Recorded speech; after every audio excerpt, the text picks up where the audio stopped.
السلام علیکم ناظرین، آپ یوٹیوب چینل دیکھ رہے ہیں۔ میں ہوں افضل خان، دبئی UAE سے۔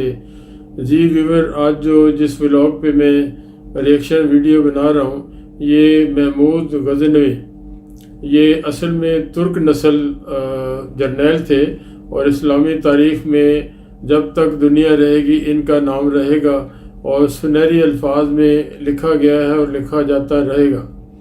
تو یہ میں اس ویڈیو پہ ولاگ بنا رہا ہوں، آپ اس کو اینڈ تک ضرور دیکھیے گا۔ آپ کو تاریخ اور اسپیشلی اسلامی تاریخ اور اس عظیم جرنیل کی پوری ہسٹری آپ کو سننے کو ملے گی، اور میرا چینل آپ ضرور سبسکرائب کریں، اس طرح کی اچھی چیزیں آپ کو اس سے ملتی رہے گی۔ تو میں اس کو سٹارٹ کرتا ہوں، آپ دیکھیے گا ضرور اور اینڈ تک دیکھیے گا۔ السلام علیکم ناظرین۔ دوستو، بت شکن سلطان محمود غزنوی اسلامی تاریخ کا ایسا درخشندہ ستارہ ہے جس پر بجا طور پر برے صغیر کے مسلمان فخر کر سکتے ہیں۔ انتہائی گھٹن حالات میں اس نے برے صغیر میں ہندوؤں کے غرور کی علامت سومناتھ کے مندر پر 17 حملے کر کے اس خطے میں اسلام کی پہلی اینٹ رکھی۔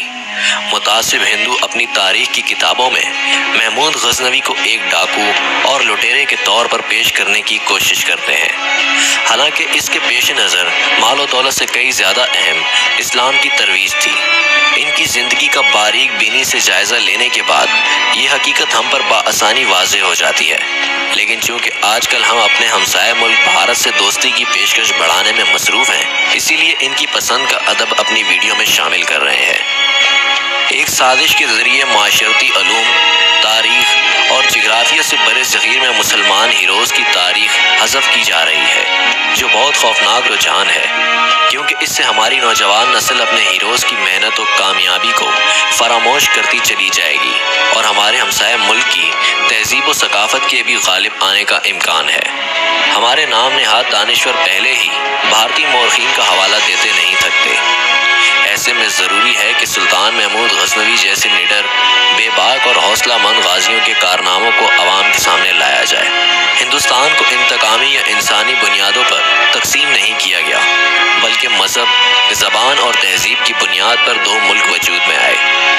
ہندو مورخین دعویٰ کرتے ہیں کہ 1026 عیسوی میں محمود غزنوی کے سومناتھ کے مندر پر حملے نے اس خطے میں ہندو مسلم دشمنی کی بنیاد رکھی۔ اب ہندو یہ کہتے ہوئے دکھائی دیتے ہیں کہ سومناتھ کے مندر کو دوبارہ تعمیر کیا جائے۔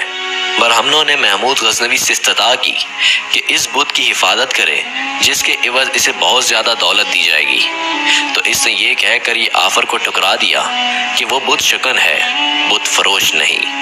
ابن خلدون سومناتھ کے مندر پر لکھتا ہے کہ اس پر 30 دائرے تھے، اور ہر دائرے میں 1000 بت کی نشاندہی کرتا تھا۔ گویا اس کی عمر 3000 برس تھی۔ اس کی لمبائی 7 کیوبک تھی، جس میں 2 کیوبک حصہ اس کی بنیاد کے اندر چھپا ہوا تھا۔ اس کا پورا جسم سورا رہتا تھا، اور اس کے چاروں طرف سونے اور چاندی کے چھوٹے بتوں کا گھیرا تھا۔ مقدس عمارت کے صدر دروازے پر سونے کی زنجیر کے ساتھ ایک گھنٹا تھا۔ اس زنجیر کا وزن 200 من تھا۔ ناظرین، آج کی اس ویڈیو میں سلطان محمود غزنوی کے 13 تاریخی حملے آپ تک پہنچانے کی کوشش کریں گے، لیکن ویڈیو میں آگے بڑھنے سے قبل نئے آنے والے دوستوں سے گزارش ہے کہ وہ چینل کو سبسکرائب کر کے ساتھ موجود بیل آئیکن کو بھی دبا دیں۔ ناظرین، پہلا حملہ اگست 1001 عیسوی میں 10,000 منتخب گھڑ سواروں کے ساتھ اس نے غزنوی سے پشاور کی طرف پیش قدمی کر دی۔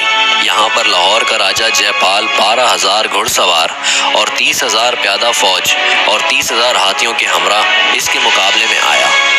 دونوں فوجوں کے درمیان جنگ شروع ہو گئی۔ ہندو بڑی بے باکی سے لڑے، لیکن آخر کار وہ محمود غزنوی کے منتظم گھڑ سوار دستوں کے سامنے پسپا ہو گئے، اور انہیں شکست فاش کا سامنا کرنا پڑا۔ میدان جنگ میں ان کے 5000 سپاہی مارے گئے۔ جے پال اور اس کے 15 سرداروں کو محمود غزنوی نے قیدی بنا لیا۔ اس فتح سے محمود غزنوی کو بہت زیادہ شہرت اور دولت حاصل ہوئی۔ مال غنیمت میں ہیرے جواہرات سے مزید 16 ہار بھی اس کے قبضے میں آئے، جن کو صرف جے پال زیب تن کرتا تھا۔ ان کی مالیت 82,000 پاؤنڈ تھی۔ اس فتح کے بعد محمود غزنوی نے بھٹنڈا کی طرف پیش قدمی کی اور اس کے قلعے پر حملہ کر کے اسے فتح کر لیا۔ آئندہ موسم بہار میں اس نے جے پال کو اس شرط پر رہا کر دیا کہ وہ اسے سالانہ اخراج ادا کرے گا، لیکن اس نے اس کی پنجاب کی طرف پیش قدمی کے دوران مخالفت کرنے والے افغان سرداروں کو تہ تہ کر دیا۔ ضعیف ہندو راجہ جے پال نے محمود غزنوی کی طرف سے ہونے والی شکست کی وجہ سے ذلت محسوس کرتے ہوئے اور اپنے آپ کو حکومت کرنے کا نااہل سمجھتے ہوئے اپنے بیٹے آنند پال کی حمایت میں دستبردار ہونے کا فیصلہ کر لیا اور اپنی تیار کردہ چتا پر دیوتاؤں کے لیے اپنی قربانی پیش کر دی۔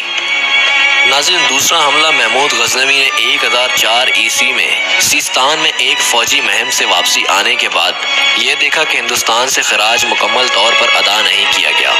لاہور کے راجہ آنند پال نے اپنا حصہ ادا کر دیا تھا، لیکن بھاٹیا کے ایک باجگردار راجہ بیجی رائے نے اپنا حصہ روک لیا اور مسلمانوں سے نہایت تلخ رویہ اختیار کرنے کے علاوہ ان گورنروں سے چھیڑ چھاڑ کرنے لگا جنہیں محمود غزنوی نے ہندوستان میں تعینات کیا تھا۔ محمود غزنوی ملتان کے راستے سے راجہ کے علاقے میں داخل ہوا۔ اس نے دیکھا کہ بھاٹیا کو ایک نہایت بلند فیصل سے قلعہ بند کیا گیا ہے اور اس کے ارد گرد ایک گہری اور کشادہ خندق ہے۔ راجہ نے اپنی راجپوت فوج کو جنگ کے مطابق ترتیب دیا اور ہندوستانی مسلمانوں سے اس قدر بے باکی سے لڑنے لگا تار 3 دنوں کی موخرالس کر پیسپا ہو گئے۔ تمام مضبوط مورچوں پر ہندوؤں کا قبضہ تھا اور مسلمانوں کو اس قدر نقصان کا سامنا کرنا پڑا کہ وہ اب میدان جنگ کو چھوڑنے کی تیاری کرنے لگے۔ آخرکار چوتھے روز محمود غزنوی نے اپنی فوج کے سامنے اپنا رخ مکہ مکرمہ کی طرف کیا اور سجدے میں گر گیا اور اپنے ہاتھ دعا کے لیے پھیلا دیے۔ اس سے چل کر کہا، اللہ کے رسول صلی اللہ علیہ وسلم نے اسے فتح کی بشارت دے دی۔ اس نے بذات خود بڑے حملے کی قیادت کی۔ سپاہیوں کی زبردست نعروں سے فضا گونج اٹھی اور مسلمانوں نے اس قدر شدت سے حملہ کیا کہ دشمن کو شہر کے دروازوں تک دھکیل دیا۔ اگلی صبح بھاٹیا کے قلعے کو مکمل طور پر محسوس کر لیا گیا اور صرف چند دنوں میں چاروں طرف کی خندق کو بھر دیا گیا۔ بیجی رائے نے جب یہ دیکھا کہ اپنی پوزیشن کو مستحکم رکھنا ناممکن ہو گیا ہے تو اس نے اس قلعے کو خالی کر دیا اور اس کے دفاع کے لیے ایک مختصر سی چھاؤنی کو وہاں چھوڑنے کے بعد اس نے اپنی باقی ماندہ دوستوں کے ہمراہ دریائے سندھ کے کناروں پر اگے جنگل میں پناہ لے لی۔ محمود غزنوی کی فوج کے ایک دستے نے جنگل میں اس کا تعاقب کیا۔ انہوں نے اس کے مورچے پر حملہ کیا اور اسے تنگ گھاٹیوں کی طرف بھاگنے پر مجبور کر دیا۔ اس کے بہترین دوست اس کا ساتھ چھوڑ گئے اور جب اسے قیدی بنایا گیا تو اس نے اپنی تلوار سے اپنی زندگی ختم کر لی۔ اس کے پیروکار جنہوں نے اپنے آقا کی موت کا بدلہ لینے کی کوشش کی، ان میں سے بے شمار کو تہ تہ کر دیا گیا۔ ایک حملے کے ذریعے بھاٹیا پر قبضہ کر لیا گیا۔ 280 ہاتھی، بے شمار غلام اور دیگر مال غنیمت بادشاہ کے ہاتھ لگا اور وہ ایک فاتح کی حیثیت سے غزنوی کی طرف لوٹا۔ تیسرا حملہ ملتان کے پہلے مسلمان حکمران شیخ حمید سیدی نے امیر سبتگین کی اطاعت کر لی تھی اور اسے اخراج کر دیا تھا۔ اس کے بعد ناصر کا بیٹا اور اس کا پوتا ابو الفتح داؤد غزنی کے سلطان کا مطیع رہا۔ 1005 عیسوی میں اس نے لاہور کے راجہ آنند پال سے ساز باز کر کے اطاعت کا جواہ اتار پھینکا۔ اب محمود غزنوی نے ملتان کو دوبارہ فتح کرنے کا منصوبہ بنایا، لہٰذا موسم بہار کے آغاز میں ایک بہت بڑی فوج کے ہمراہ اس نے اس مقام کی طرف پیش قدمی کی۔ پشاور کی پہاڑیوں میں آنند پال کی فوجوں نے اس کا مقابلہ کیا، لیکن غزنی کو فوج نے انہیں زبردست شکست سے دوچار کیا اور دریائے چناب کے کنارے پر سودرا کے قبضے تک ان کا تعاقب کیا۔ آنند پال اپنے دارالحکومت کو چھوڑ کر کشمیر کی طرف بھاگ گیا۔ محمود غزنوی بھٹنڈا کے راستے ملتان کی طرف بڑھا اور 7 روز تک اس کا مکمل محاصرہ کر لیا۔ آر کا داؤد کو گرفتار کر لیا گیا اور اسے اس وعدے پر معافی دے دی گئی کہ وہ 20,000 طلائی درہم سالانہ خراج کے طور پر ادا کرے گا۔ ہو سکتا ہے سلطان ہندوستان میں اپنا قیام طویل کر لیتا، لیکن اس کے سسر اور کاشغر کے بادشاہ علی خان کی طرف سے اس کے مغربی علاقوں پر حملے کے باعث اسے مجبوراً غزنوی کی طرف لوٹنا پڑا۔ اس نے ہندوستان کے معاملات ایک ہند شہزادے سیوک پال کے سپرد کیے، جو پشاور کے حاکم ابو علی کے اثر و رسوخ سے مسلمان ہو گیا تھا۔ چوتھا حملہ سلطان کے نائب سیوک پال کے بغاوت نے محمود غزنوی کو 2005 عیسوی میں دوبارہ ہندوستان کی سرزمین پر لا کھڑا کیا، کیونکہ اس نے سلطان کے تمام افسروں کو ان کے محکموں سے نکال دیا تھا۔ محمود غزنوی نے سب سے پہلے اپنے دستے کے ایک حصے کو پیش قدمی کرنے کا حکم دیا۔ دستوں نے ہندو فوج کے سامنے غیر متوقع طور پر ظاہر ہو کر انہیں زبردست شکست سے دوچار کیا۔ سیوک پال کو قیدی بنا لیا گیا اور اسے 4 لاکھ درہم جرمانے کے طور پر ادا کرنے پر مجبور کیا گیا اور ساری زندگی سرکاری قیدی کے طور پر رکھا گیا۔ 5واں حملہ ملتان کی بغاوت میں آنند پال کی حمایت اور غدارانہ رویے محمود غزنوی کے سینے میں کانٹے کی طرح کھٹک رہے تھے۔ چنانچہ 1008 عیسوی میں موسم بہار کے اوائل میں ایک بہت بڑی فوج کے ہمراہ ایک عظیم مہم کے سلسلے میں ہندوستان کی طرف گامزن ہوا۔ آنند پال جو مسلمان کی طاقت سے باخبر تھا اور اسے سابقہ نقصانات ابھی تک یاد تھے، اس نے ہندوستان راجاؤں میں مذہبی جوش و خروش پیدا کرنے کے بعد ان سے درخواست کی کہ وہ ارض مقدس سے اپنے مشترکہ دشمن کو نکالنے کے لیے جدوجہد کرے۔ اس کی اپیل کا خیر مقدم کیا گیا اور اجمین، گوالیار، کنوج، دہلی، اجمیر اور قلندر کے راجاؤں نے اپنی دستیاب فوجوں کو جمع کیا اور دریائے سندھ کی جانب پیش قدمی کر دی۔ پنجاب کی سرزمین پر جمع ہونے والے سب سے بڑی فوج پشاور کی سرحدوں پر میدانوں کے سامنے نمودار ہوئی۔ پھر ہر روز اس میں اضافہ ہوتا چلا گیا۔ جنگ کی تیاریوں کے لیے ملک کے ہر علاقے سے مال لیا گیا اور اس قدر حب الوطنی کا مظاہرہ کیا گیا کہ ملک کے طول و عرض سے ہندو عورتوں نے پگھلا کر قومی مقصد کے لیے ذرائع فراہم کرنے کے لیے سونے اور چاندی کی صورت میں روانہ کیے۔ پنجاب کے شمال مغربی پہاڑی علاقے کے ایک طاقتور قبیلے کھکھڑ کے افراد 30,000 جنگجو کے ہمراہ متحدہ فوجوں میں شامل ہو گئے۔ اسلامی فوجیں چاروں طرف سے گھر گئیں تو انہوں نے عام حملے کے خدشے کے پیش نظر خود خندق کھودنے کا فیصلہ کر لیا۔ دونوں فوجیں 40 روز تک آمنے سامنے بے حس و حرکت پڑی رہیں۔ دونوں طرف سے پیش قدمی کرنے کے معاملے میں ہچکچاہٹ ہو رہی تھی۔ آخرکار اس سکوت کو ہندوؤں نے توڑا۔ انہوں نے مسلمانوں کی مہیا کردہ موقع سے فائدہ اٹھایا، جنہوں نے دشمن کو مشتعل کرنے اور انہیں خندقوں کی طرف پیش قدمی کرنے پر اکسانے کے لیے 6,000 تیر اندوزوں کو سامنے بھیجا تھا کہ کھڑوں نے تیر اندوزی پر حملہ کر دیا اور سلطان کی موجودگی جدوجہد کے باوجود پسپا ہو گئے۔ ہندو انتہائی عز و عزم کے ساتھ مسلمانوں کے مورچوں میں داخل ہو گئے اور زبردست خون ریزی شروع ہو گئی۔ نہایت مختصر وقت میں 5,000 مسلمان شہید ہو گئے۔ تاہم ہندوؤں کی پیش قدمی کو روکنے کے لیے مسلمانوں کی ایک منتظم فوج نے ڈٹ کر ان کا مقابلہ کیا۔ دریں اثنا میں ایک ایسا واقعہ رونما ہوا جو ہندوؤں کے لیے بہت نقصان دہ ثابت ہوا۔ محمود غزنوی کے ذہن میں دین اسلام کی تبلیغ اور ہندوؤں کے بتوں کی تباہی کا خیال جوش مار رہا تھا۔ اس نے فتح کے فوراً بعد مقدس شہر نگر کوٹ کی طرف پیش قدمی کی اور پہلی مرتبہ ان کے بتوں کو توڑا اور ان کے مندروں کو زمین بوس کر دیا۔ اس نے پورے ملک کو آگ اور تلوار سے تباہ کرنے کے بعد بھیم کے مشہور قلعے کا محاصرہ کر لیا، جس کا شمار پنجاب کے مقدس خانقاہوں میں ہوتا تھا اور مال و زیور کا ذخیرہ تھا۔ یہ ایک ڈھلوانی پہاڑ کی چوٹی پر واقع تھا جس سے شعلے نکلتے تھے، جنہیں موجودہ دور میں جلتے ہوئے مقدس فوارے کا جوالا مکھی کہا جاتا ہے۔ شمالی ہندوستان میں یہ سب سے مضبوط قلعہ تھا۔ اس میں ایک شاندار مندر تھا۔ اس کی چھت اور دروازے قیمتی دھات کے تھے۔ یہ شاستروں کی تعلیم کے لیے ایک مشہور و معروف مدرسہ تھا۔ چھاؤنی نے جنگ میں حصہ لینے کے لیے قلعوں کو چھوڑ دیا۔ اس کے اندر موجود راہب جنگ اور خون خرابے سے بہت کم واقف تھے، چنانچہ انہوں نے اطاعت کے لیے درخواست کر دی اور مندروں کے دروازے کھولنے کے بعد فاتح کے سامنے اونڈے منہ گر کر رحم کے لیے بھیک مانگی، جو انہیں دے دی گئی۔ سونے اور چاندی کی سلاخوں، جواہرات، سچے موتیوں، مونگیوں، ہیروں اور لالوں کی شکل میں، جسے بھیم پر فاتح کے قبضے کے دنوں میں مضافاتی بادشاہوں سے جمع کر کے اس مندر میں رکھا گیا تھا، محمود غزنوی کے ہاتھ لگا، جو اس وسیع و عریض خزانے کے ہمراہ غزنی واپس لوٹا۔ 1009 عیسوی میں سلطان نے اپنے دارالخلافہ کے باہر میدان میں ایک بہت بڑا اجلاس منعقد کیا، جس میں اس نے اپنے امراء اور حیران و پریشان لوگوں کے سامنے پنجاب سے سونے کے تختوں، قیمتی پتھروں اور بے بہا قیمت کے زیورات کی شکل میں لائی گئی دولت کو پیش کیا۔ اس نے اپنے سرکاری افسروں کو ان کے منصب اور رتبے کے مطابق قیمتی تحائف بھی دیے۔ چھٹا حملہ 1011 عیسوی میں محمود غزنوی نے تعمیر کو فتح کرنے کا ارادہ کیا۔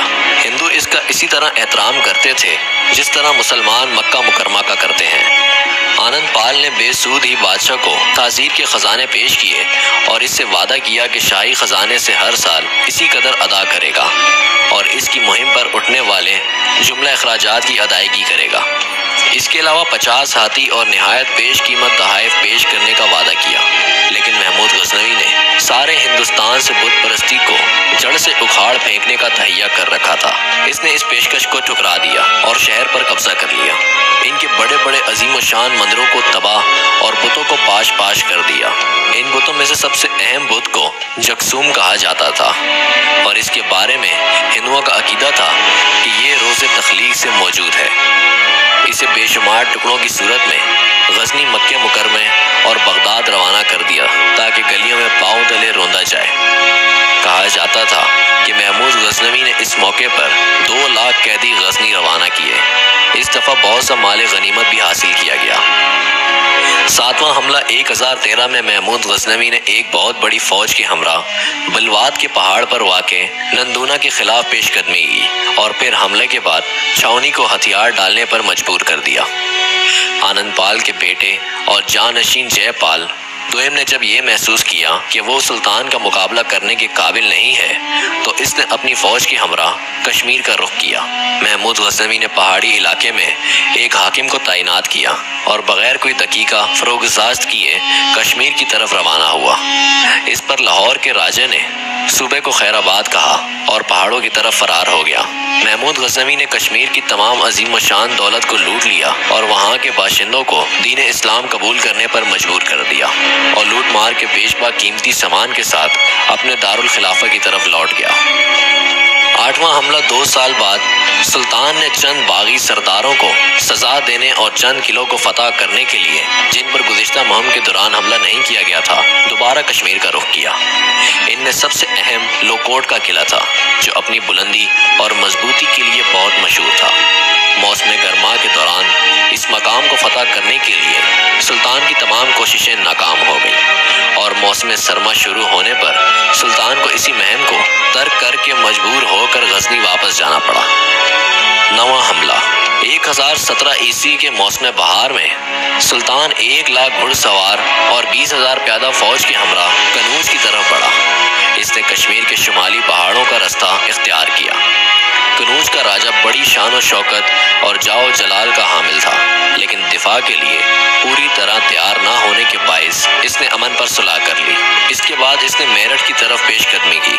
اس کے بادشاہ ہردیت رائے نے بھی اطاعت قبول کر لی، پھر جمنا کے کنارے پر آباد مہاون کی طرف بڑھا اور اسے تسخیر کر لیا۔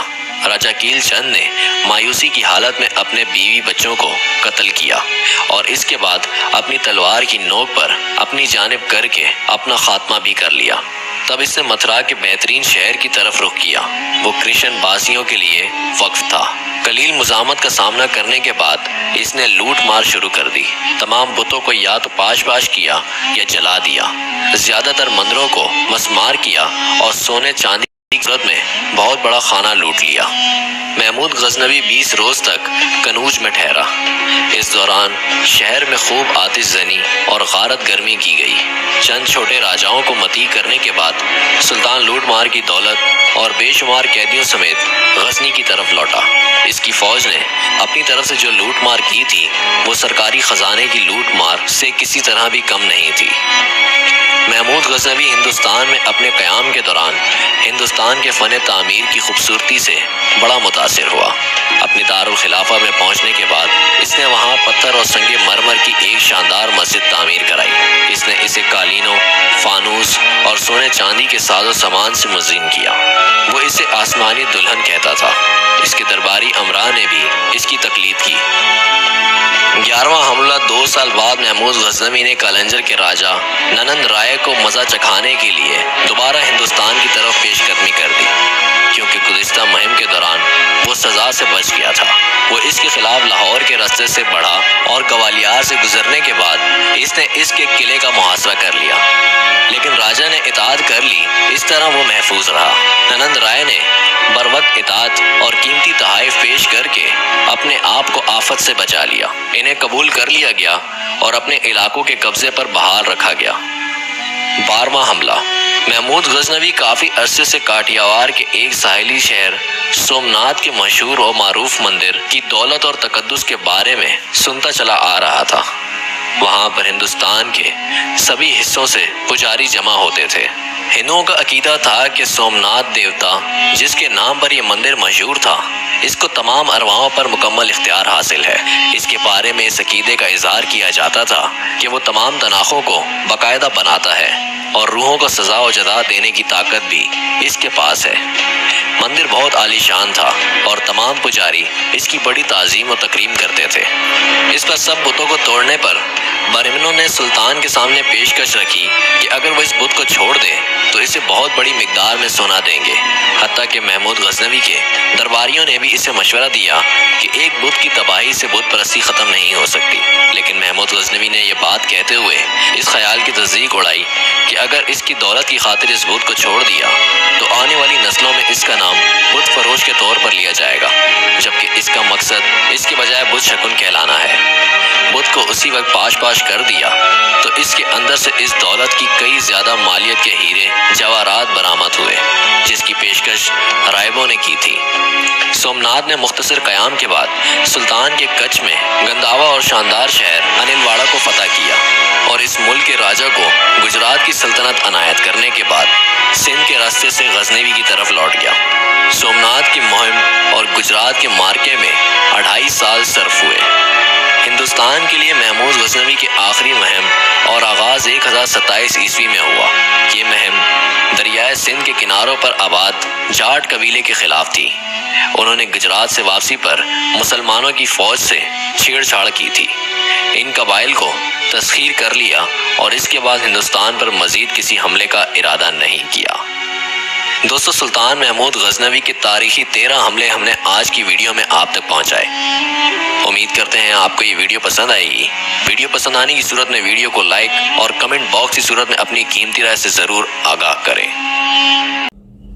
جی ویور، یہ ہم مسلمانوں کو یہ جو عظیم شخصیات گزری ہیں، جن میں سلطان محمود غزنوی ان کا نام یوں پڑا تھا کہ یہ آج بھی جو شہر ہے افغانستان میں غزنی، وہاں کے رہنے والے تھے اور نسلاً یہ ترک تھے، لیکن سیٹل تو اس وقت یہ ملکوں کی جو آج سرحدیں ہیں اس وقت نہیں تھی۔ تو یہ ہمارے مسلمانوں کے لیے یہ ایک بہت بلند اور عظیم نام ہے ان کا، اور ان کا رہتی دنیا تک یہ نام رہے گا، اور ہمیں اپنے بچوں کو اور آنے والی نسلوں کو ان کے اپنے جو اچھے جو جرنیل ہیں اور جو نبی و ولیوں کے بعد جو عظیم لوگ، عظیم جنرل ہیں، ان کا اپنے بچوں کو، آنے والی نسلوں کو ضرور بتانا چاہیے۔